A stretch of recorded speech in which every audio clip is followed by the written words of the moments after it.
Rasul Anas bin Malik pernah bercerita, bertahun-tahun saya membantu di rumah tangga Rasul. Selama tahun-tahun yang panjang saya membantu di rumah tangga beliau itu, kata Anas bin Malik, belum pernah kok saya mendengar kata-kata kasar, keras, membentak-bentak. Belum pernah saya melihat ada piring terbang, sandal melayang, ada penggorengan nitir di atas. Belum pernah, padahal tahun-tahun yang panjang sudah saya lalui. Itu rumah tangga Rasul.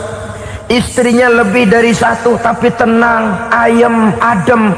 Walaupun gosip selalu ada. Ini loh ya, namanya hidup berumah tangga. Jangankan rumah tangga kita manusia biasa, rumah tangga Rasul pun tidak luput dari gosip yang kita kenal dengan hadisul ifki itu. Itu sampai tercatat dalam sejarah. Tetapi yang jelas, dengan istri yang lebih dari satu, rumah tangganya tenang, tentram, adem. Kita di rumah tangga istri satu, seminggu 7 hari, berantemnya 6 hari. Cuma 1 hari gencatan senjata. Saudara hadirin yang saya muliakan, kalau tujuan rumah tangga adalah mardotillah, apa ciri dari suami istri yang menegakkan rumah tangga untuk mencapai ridho Allah itu? Pertama, sepasang suami istri yang membina rumah tangga semata-mata untuk mencapai keridhaan Allah, cirinya yang pertama, bersyukur apabila beroleh nikmat. Ini ciri yang pertama. Bersyukur kepada Allah. Kepada sesama berterima kasih. Suami berterima kasih kepada istri, bertahun-tahun didampingi hidupnya, dicucinya pakaiannya, dimasaknya makanannya. Tidak istri mengeluh walau hidup lebih banyak kurangnya daripada cukupnya. Suami pandai berterima kasih kepada istrinya. Sementara istri pun bisa berterima kasih kepada suaminya. Bertahun-tahun suami peras keringat, banting tulang mencari nafkah, menjadi palang dada terdepan apabila ada masalah-masalah yang besar. Kedua-duanya lalu punya timbangan. Nah inilah ya, saya pesan kepada suami, kepada para suami, kepada para istri, supaya di rumah ada timbangan. Perlunya apa?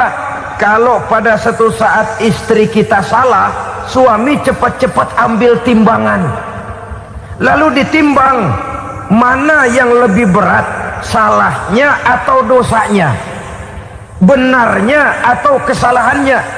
Ini istri saya jasanya begini, lalu jasanya begini, salahnya ini, mana yang lebih besar, jasanya atau salahnya? Dengan adanya timbangan, maka keputusan akan objektif. Tapi kalau timbangannya emosi, salah sedikit saja sudah main bentak, main usir, akhirnya keputusan akan mendatangkan kerugian. Sebaliknya, kalau suami yang salah, istri ambil timbangan, ditimbang mana lebih besar, jasanya atau salahnya.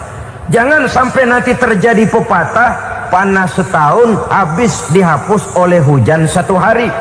Jasa istri yang puluhan tahun hapus oleh kesalahannya yang sedikit, atau jasa suami yang bertahun-tahun hapus oleh kesalahannya yang sebenarnya tidak seberapa. Akibat apa itu terjadi? Karena tidak adanya timbangan. Dari rasa bersyukur dan dari rasa berterima kasih ini, saudara-saudara, akan timbullah sifat saling menghargai. Suami menghargai istri, istri pun menghargai suami. Istiqomah, dikasih uang 5.000 senyum, dikasih uang 500 senyum. Itu namanya istri yang pandai bersyukur. Kalau tidak, 5.000 nyengir, 500 manyun. Tahu manyun? Kayak bemok nyari setoran, monyong saja. Ada sikap istiqomah di dalam membina kehidupan berumah tangga ini. Lalu mengerti posisi suami, ini termasuk tanda berterima kasih. Suami saya itu kerjanya apa, golongannya apa, gajinya sebulan berapa. Dah atas dasar itu lalu istri menjadi istri yang tahu diri. Walaupun suami harus menyenangkan istri, istri pun hendaknya nimbang, tahu batas kemampuan suami. Kemauan mungkin tidak terbatas, tapi kemampuan sangat terbatas. Kalau suami pegawai kecil, ya mintalah yang kecil-kecil. Kalau suami pegawai rendah, mintalah yang sesuai dengan kemampuannya.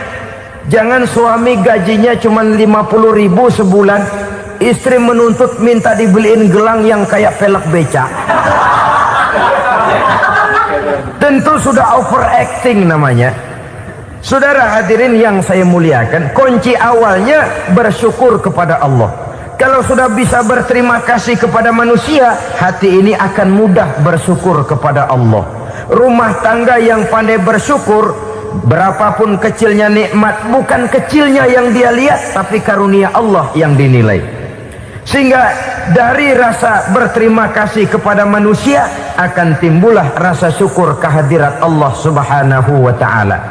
Itu yang sering diistilahkan orang, kalau dia punya mobil, dia berkata alhamdulillah kita punya mobil, tetangga kita cuman punya motor. Kalau dia punya motor, syukur kita punya motor, tetangga kita cuman punya sepeda, kemana-mana kekejek melulu. Kalau dia punya sepeda, alhamdulillah punya sepeda, tetangga kita sebelah nggak punya apa-apa, kemana jalan kaki saja. Kalau dia jalan kaki, alhamdulillah kita masih bisa jalan. Tetangga kita sebelah lumpuh bertahun-tahun nggak kemana-mana. Kalau dia lumpuh, alhamdulillah kita masih hidup. Tetangga kita kemarin mati nggak balik lagi.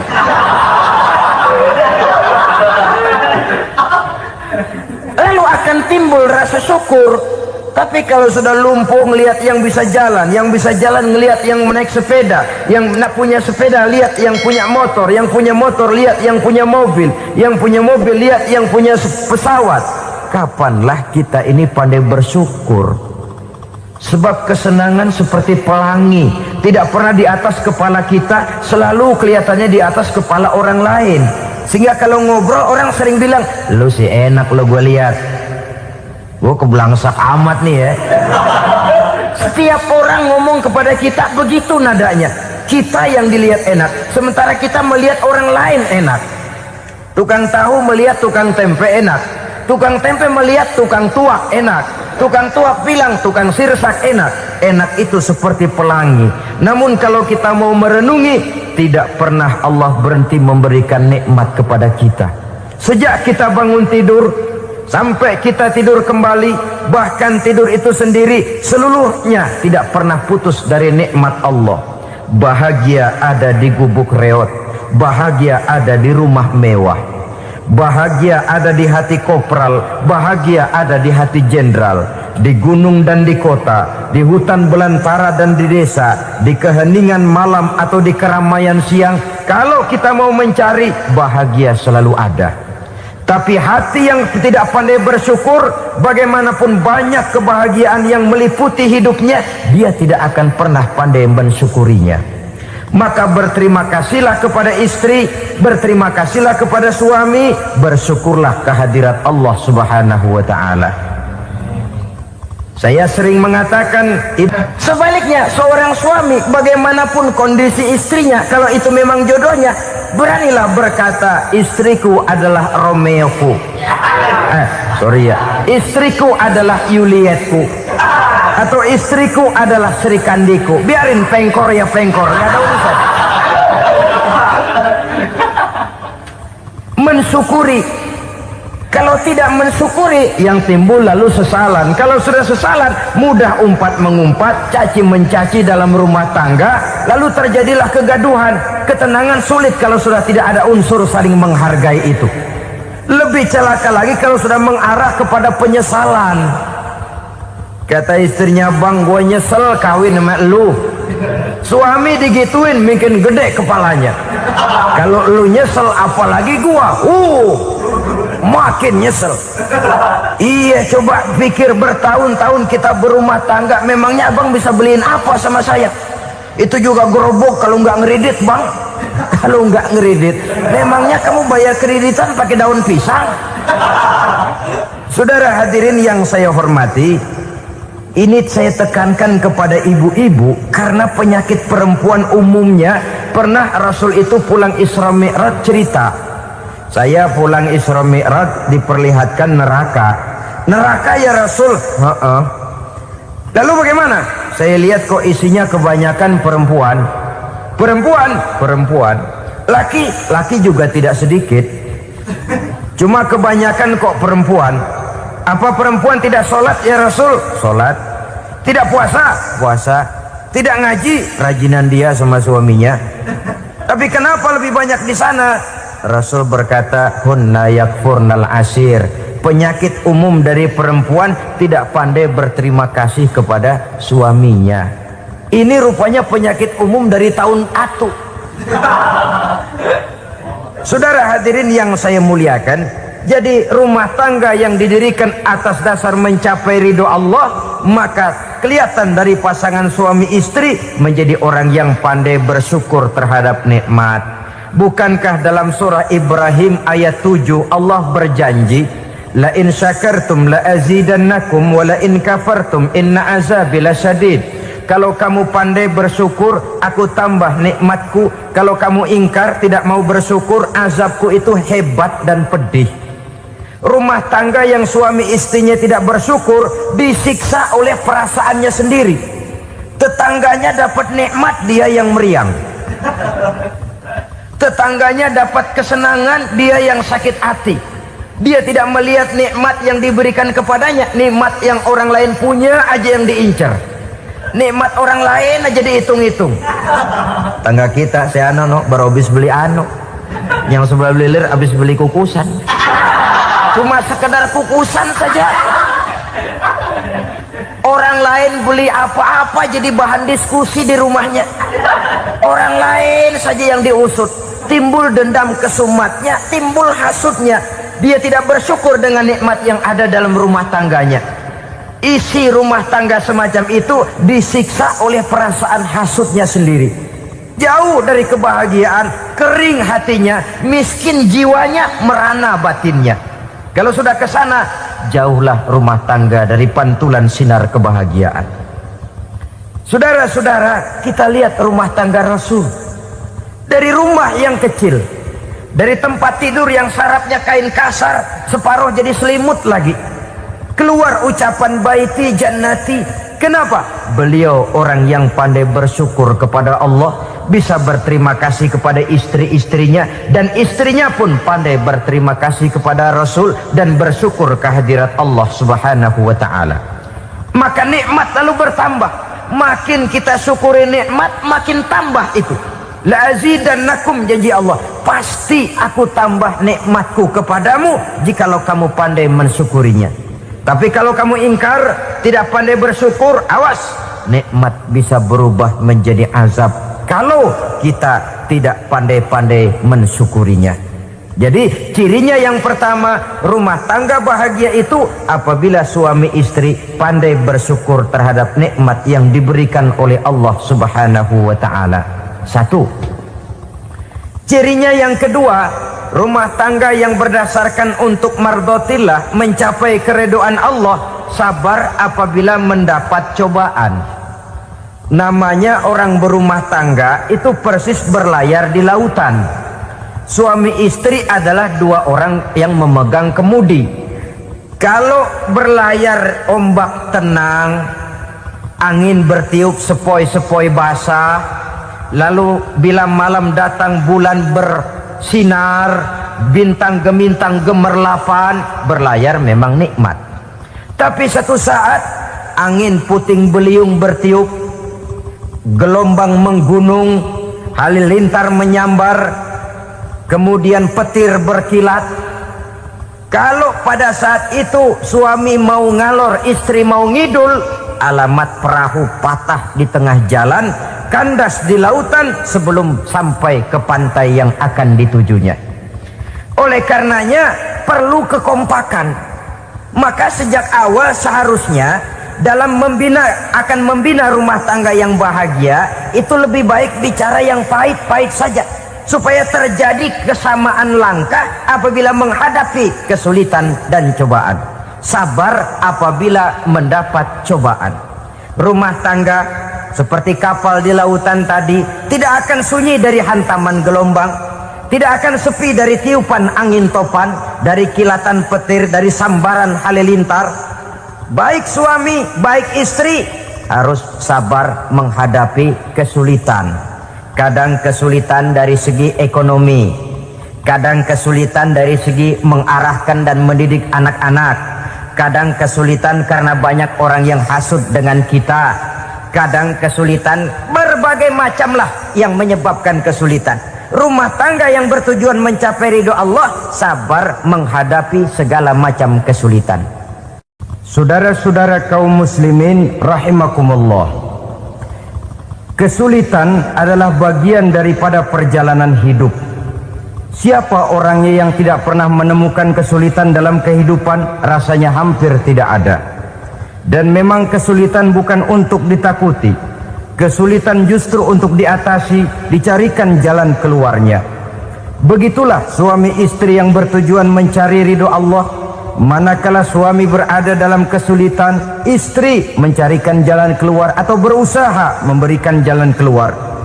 Sebaliknya, manakala istri dalam kesulitan, suami bisa mencarikan jalan keluarnya, sabar dalam menghadapi segala macam kesulitan. Dalam surah Luqman ayat 17, Allah Subhanahu wa taala berfirman, "Wasbir 'ala ma asabak, inna dzalika min azmil umur." Dan bersabarlah terhadap apapun yang menimpa kamu. Bersabarlah terhadap segala kesulitan yang kamu hadapi, karena sesungguhnya yang demikian itu merupakan sebagian dari perkara-perkara yang telah ditetapkan oleh Allah Subhanahu wa taala. Saudara-saudara kaum muslimin yang berbahagia, kunci sabar sesungguhnya terletak pada keyakinan bahwa segala sesuatu berasal dari Allah dan segalanya akan kembali kepada Allah Subhanahu wa taala. Rumah tangga yang sabar di dalam menghadapi kesulitan-kesulitan biasanya akan lebih mudah mencari jalan keluar. Tapi kalau sedikit kesulitan datang, kita tertimpa oleh kepanikan, oleh kegelisahan, dan oleh ketakutan yang tidak beralasan, maka kesulitan itu bukan saja tidak dapat diatasi, malah rasanya akan menjadi semakin besar di dalam kehidupan kita. Tidak ada rumah tangga yang tidak pernah berhadapan dengan kesulitan, bagaimanapun besarnya rumah tangga itu. Itulah sebabnya kita memerlukan orang lain. Hidup berumah tangga itu seperti orang punya mata. Kalau mata kita kelilipan, kalau mata orang lain kelilipan, gampang kita tiup. Tapi kalau mata kita sendiri yang kena kelilipan, tentu kita memerlukan orang lain untuk meniupnya. Oleh karenanya, suami istri harus saling mencarikan jalan keluarnya. Walaupun kerjanya berbeda, suaminya pergi mencari nafkah, istrinya berdoa di rumah. Kalau perlu melakukan sholat duha, mendoakan agar usaha suaminya dimudahkan, dan begitu selanjutnya. Sehingga dengan adanya kebersamaan, walaupun tidak selalu bersama-sama, maka masing-masing melaksanakan tugas dengan tenang dan merasa yang satu berbuat untuk kepentingan yang lain. Inilah cirinya yang kedua, sabar bila mendapat dan berhadapan dengan segala macam kesulitan. Kadang orang mendapat kesulitan itu berkeluh kesah. Bukan berkeluh kesah, tapi mencari jalan keluar dan mengambil hikmah yang ada di dalamnya apa. Karena bukan kemudahan, kesulitan yang membuat orang dewasa. Bukan kemudahan, tapi kesulitan yang membuat orang berpikir dinamis, kreatif. Kalau seluruh jalan yang kita tempuh mudah saja, gampang saja, rasanya monoton kita ini. Kehilangan dinamika dalam perjuangan. Kesulitan yang membuat orang matang, kesulitan yang menempa kepribadian untuk lebih dewasa menghadapi bahtera kehidupan, membuat pandangan makin arif, wawasan makin luas, dan analisa semakin tajam. Sama saja dalam hidup. Sesungguhnya pujian sering menjadi racun. dan caci maki kalau kita tanggapi secara positif sering membuat kita makin dewasa.